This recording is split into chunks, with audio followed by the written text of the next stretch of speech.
ഇന്ത്യയിൽ 3ാമത്തെ കൈ മാറ്റിവെക്കൽ ശസ്ത്രക്രിയ ചെയ്ത വ്യക്തിയാണ് എൻ്റെ മുന്നിലിരിക്കുന്നത്. എന്നാൽ ഇന്ന് ജിത്തിന് ആ 2 കൈകളും ഇല്ല.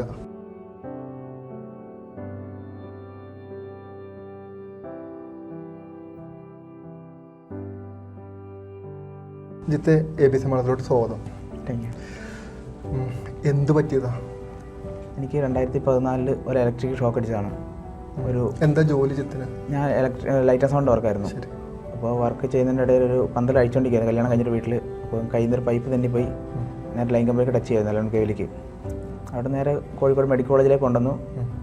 അവിടെ നിന്ന് മെഡിക്കൽ കോളേജിൽ നമ്മൾ കൈ കട്ട് ചെയ്ത് മാറ്റണം എന്ന് പറഞ്ഞു. പിന്നീട് അവിടെ നിന്ന് CMC വെള്ളൂർ തമിഴ്നാട്. എത്ര വയസ്സുണ്ട് ആ സമയത്ത്? 17 വയസ്സ്. അന്നേരം മെഡിക്കൽ കോളേജിലേക്ക് കൊണ്ടുപോയി. അവിടെ നിന്ന് CMC വെള്ളൂരിൽ നിന്ന് കൈ രണ്ടും കട്ട് ചെയ്ത് മാറ്റി. പിന്നെ 2 വർഷം ഞാൻ വീട്ടിൽ ഇരുന്നപ്പോഴാണ് ഇങ്ങനെ ട്രാൻസ്പ്ലാന്റിനെ കുറിച്ച് അറിയുന്നത്. പിന്നെ ഞാൻ അങ്ങനെ ചിന്തിച്ചിരുന്നോ? ഇല്ല, കൈ ഇനി നഷ്ടപ്പെട്ടു പോയ കൈ ഒരിക്കലും ശസ്ത്രക്രിയ ചെയ്ത് മറ്റൊരാളുടെ കൈ വെക്കാൻ പറ്റുമെന്നപ്പോഴും ചിന്തിച്ചിരുന്നു? അറിയില്ലായിരുന്നു. പിന്നീട് ഒരു ആളുടെ ചെയ്ത് സർജറി ചെയ്തതിൻ്റെ ന്യൂസ് അറിഞ്ഞാണ് എറണാകുളത്ത് ഒരു ഹോസ്പിറ്റലിൽ വരുന്നത്. നമുക്കൊരു മുറിവ് പറ്റുമ്പോൾ ഉണ്ടാകുന്ന വേദന എന്താണെന്ന് ചിന്തിക്കാൻ പറ്റുന്നില്ല.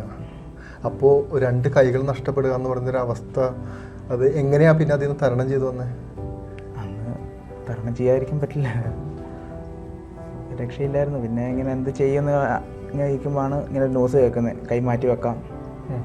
അതിന് വലിയൊരു പൈസ വേണമായിരുന്നു. പക്ഷെ 30 ലക്ഷം രൂപ അന്നായി. 2014 ആക്സിഡന്റ് സംഭവിക്കുന്നു. 2016 സർജറി ചെയ്യുന്നു. ഇതിനെല്ലാം നാട്ടുകാരുടെ സഹായത്തോടെ എല്ലാം ഇത്ര പൈസ ആയത്. അതിനിടയ്ക്ക് ഒരു ചോദ്യം ചോദിക്കട്ടെ, വീട്ടിലെ അവസ്ഥ എന്തായിരുന്നു ആ സമയത്ത്? വീട്ടിൽ അന്നേരം കുഴപ്പമില്ലായിരുന്നു. സ്വന്തമായി വീടുണ്ടായിരുന്നു? സ്വന്തമായിട്ട് വീടുണ്ട്. ചെറിയ വീട്, മലയാള പ്രദേശമാണ്. കണ്ണൂർ ഇരിട്ടി ഒന്ന് കരിക്കോട്ടേരി ഉൾപ്രദേശം ഫോറസ്റ്റോട് ചേർന്നാണ്, വയനാട് ഫോറസ്റ്റോട് ചേർന്നാണ് വീട്. അപ്പം വലിയ സ്ഥലത്തിന് അങ്ങോട്ട് വലിയ റേറ്റ് ഒന്നും ഇല്ലാത്തൊരു ഏരിയ ആണ്. ഞാൻ ചോദിക്കാൻ കാരണം എന്താണെന്ന് പറഞ്ഞു കഴിഞ്ഞാൽ ഇന്നത്തെ മലയാള മനോരമയിൽ വാടകയ്ക്കാണ് താമസിക്കുന്നത് കണ്ടു. ഞാൻ ഇവിടെ ഹോസ്പിറ്റലിൽ ട്രീറ്റ്മെന്റ് ആയിട്ട് ഇവിടെ വന്നതാണ്. ശരി. അപ്പോൾ എനിക്ക് എന്തായാലും ഇവിടെ നിൽക്കണം ട്രീറ്റ്മെന്റ്. അപ്പോൾ ശേഷം എന്നിട്ട് ശസ്ത്രക്രിയ? രണ്ടാമത് സർജറി, ഫസ്റ്റ് സർജറി ചെയ്തു. ഒരു 4-5 വർഷം പ്രശ്നമൊന്നുമില്ലായിരുന്നു.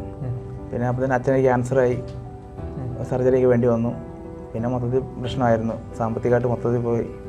പിന്നെ ഈ മന്ത്ലി 8,000-9,000 മരുന്ന് കഴിക്കണമായിരുന്നു. അന്ന് ചെറുതായിട്ട് മുടങ്ങിപ്പോയി. അവിടെയാണ് പ്രശ്നം തുടങ്ങിയത്. 2 കൈ മുറിച്ച് മാറ്റി. ആ മരുന്ന് കഴിക്കാത്തത് കൊണ്ട് മാത്രമാണോ ഇൻഫെക്ഷൻ വന്നത്? അതല്ല, അത് ഇൻഫെക്ഷൻ അങ്ങനെ ട്രാൻസ്പ്ലാന്റ് കഴിഞ്ഞാൽ ഇൻഫെക്ഷൻ വന്നല്ലേ 2 കൈകൾ നഷ്ടപ്പെട്ടു. പ്രഷർ എന്താ സംഭവിച്ചതെന്ന് പറഞ്ഞു കഴിഞ്ഞാൽ ജിത്തിൻ്റെ ഏകദേശം മാസം 10,000 രൂപയോളം വേണമായിരുന്നു മെഡിസിൻ അല്ലേ? അത് കണ്ടിന്യൂ ചെയ്യാൻ പറ്റിയില്ല. കാരണം ഏകദേശം 30ഓളം ലക്ഷം രൂപ മുടക്കിയാണ് അമൃത ഹോസ്പിറ്റലിൽ ട്രീറ്റ്മെൻറ്റ് നടന്നത്. അത് കണ്ടിന്യൂ ചെയ്യാൻ പറ്റിയില്ല. അതാണ് ഞാൻ പറഞ്ഞു വന്നത് നേരത്തെ.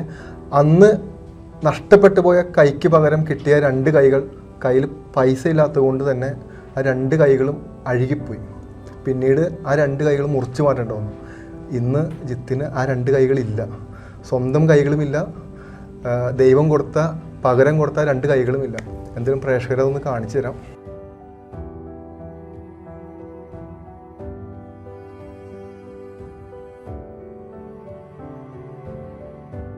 ഇന്ന് ജിത്ത് നമ്മുടെ കൂടെ ഇരിക്കുന്നത് വലിയൊരു സഹായത്തിന് വേണ്ടിയിട്ടാണ്.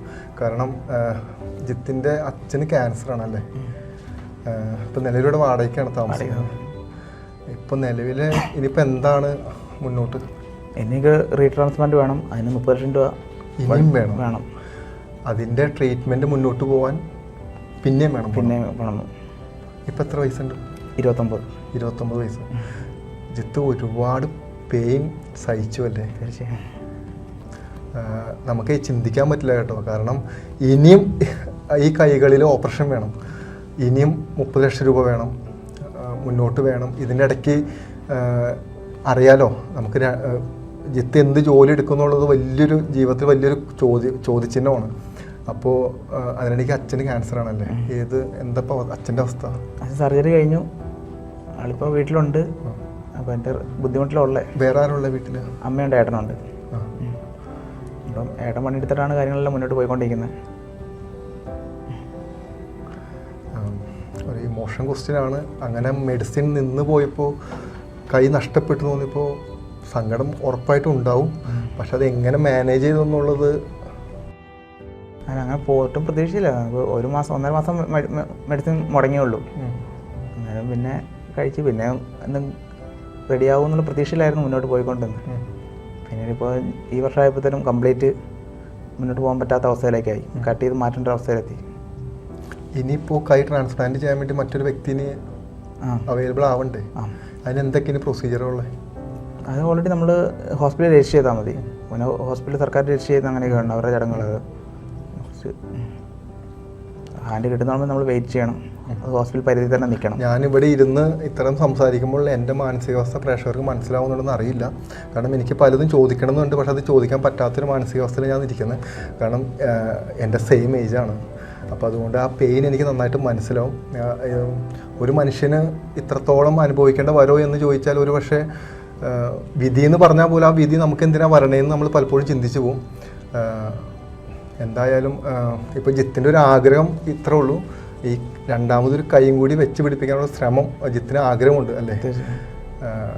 വലിയൊരു ആഗ്രഹമാണ്. കാരണം നമുക്ക് ദൈവം ദാനമായിട്ട് തന്ന 2 കൈകളാണ്.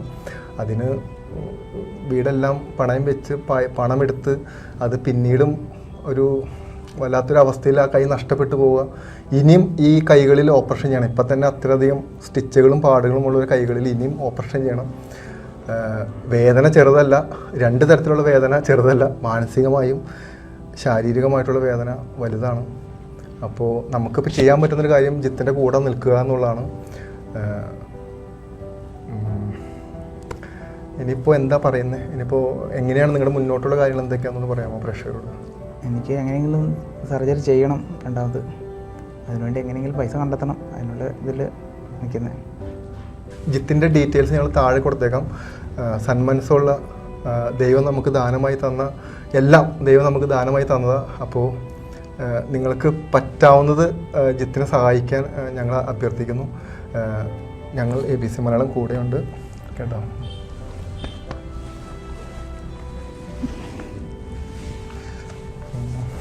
ഞാൻ ഒരുപാട് ചോദ്യങ്ങളിലോട്ട് കടക്കുന്നില്ല. കാരണം